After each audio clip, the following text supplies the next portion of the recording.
Napapabalitang jowa ni Joshua Garcia, pinuri ang pelikula nila ni Julia Barreto. Ibinahagi kamakailan ni golfer Emilian Viger ang kanyang paghanga kay Joshua Garcia at Julia Barreto matapos mapanood ang kanilang pelikulang Unhappy for You. Sa kabila ng kakaunting karanasan niya sa mga pelikulang Pilipino, labis siyang naantig sa pelikula at ibinahagi niya ito sa Instagram.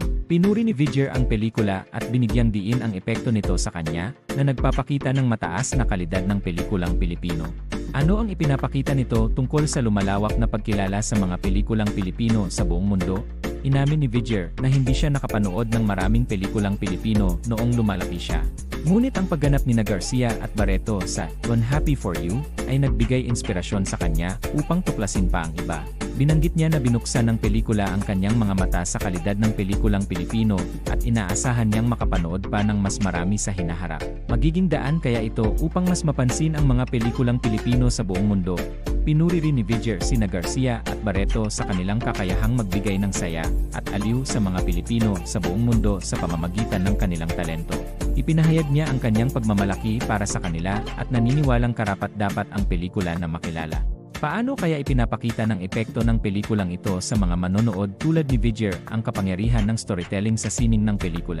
Inilarawan ni Viger ang Unhappy for You bilang isang pelikulang puno ng pagmamahal at mga aral na nagpapakita na minsan, ang mga pagtatapos ay maaari ring maging maganda. Ang kanyang emosyonal na tugon sa pelikula ay nagpapakita ng malalim na mensahe nito at ang kakayahang magpagaling ng mga sugat. Paano kaya nakakatulong ang mga ganitong pelikula sa personal na paglago at pangunawa? Ang relasyon ni Viger at Garcia ay nagpasimula ng mga haka-hakang sila ay magkasintahan, bagaman na natiling pribado ang kanilang relasyon. Sa kabila nito, ang pampublikong pagsuporta ni Viger sa pelikula ni Garcia at Barreto ay nagpapakita ng kanilang malapit na ugnayan. Ano kaya ang ipinapakita nito tungkol sa kahalagahan ng suporta sa mga relasyon, lalo na sa mata ng publiko?